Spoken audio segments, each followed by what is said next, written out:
Hello বন্ধুগণ, shooting সেটের অবস্থা দেখেই তো বুঝতে পারতেছেন পরবর্তীতে কি ঘটতে চলেছে গরিব ঘরের রাজপুত্র নাটকে।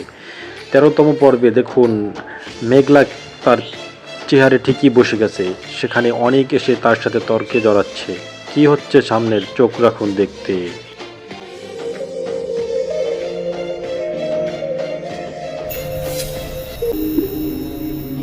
শালিমা গ্রুপ অ্যান্ড ইন্ডাস্ট্রিজের মালিক কি তাহলে এবার মেঘলা হতে চলছে? গরিব ঘরের রাজপুত্র নাটকের ১৩তম পর্ব কবে প্রচারিত হবে? অলরাইট, এই সকল প্রশ্নের উত্তর নিয়ে হাজির হলাম আজকের ভিডিওতে। সুতরাং ভিডিওটি টাটায় না করে শেষ পর্যন্ত দেখতে থাকুন, এবং যারা আমাদের চ্যানেলে নতুন রয়েছেন অলরাইট চ্যানেলটি সাবস্ক্রাইব করে রাখুন। হ্যাঁ ভিউয়ার্স, এই ভিডিওর শেষেই জানিয়ে দেওয়া হবে গরিব ঘরের রাজপুত্র নাটকের ১৩তম পর্ব কত তারিখ কোন চ্যানেলে প্রচারিত হবে। আর এই পর্ব আসলেই কেউ মিস করবেন না, কারণ এই পর্বে আপনারা দেখতে পারবেন অবশেষে মেঘলার অবস্থা দেখে সবার চোখ একদম আকাশে উঠে যাবে।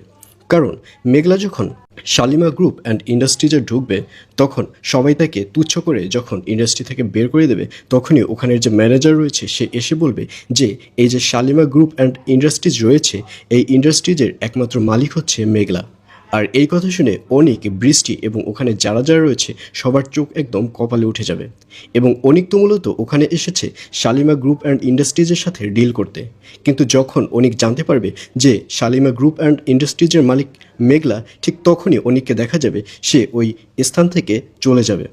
আর অন্যদিকে অনিকের যে বন্ধু রয়েছে সে শালিমা গ্রুপ অ্যান্ড ইন্ডাস্ট্রিজটি কিনতে চাইবে, কিন্তু মেঘলাকে দেখা যাবে সে অনিকের বন্ধুকে কিছুতেই এই ইন্ডাস্ট্রি দিবে না। মেঘলা বলবে যে আমি আরও ১ সপ্তাহ সময় নিতে চাই, আমি ১ সপ্তাহ পর এই ইন্ডাস্ট্রি বিক্রির কথা চিন্তা ভাবনা করব।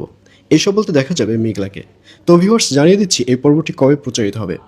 গরিব ঘরের রাজপুত্র নাটকের ১৩তম পর্ব প্রচারিত হবে আগামী ৪ তারিখ, অর্থাৎ ৪ এপ্রিল শনিবার দুপুর ১২টার সময় শুধুমাত্র কারুহিম ইউটিউব চ্যানেলে। তো ভিউয়ার্স, কারা কারা নাটকটি দেখার জন্য ওয়েট করছেন অবশ্যই কমেন্টে লিখে পাঠান।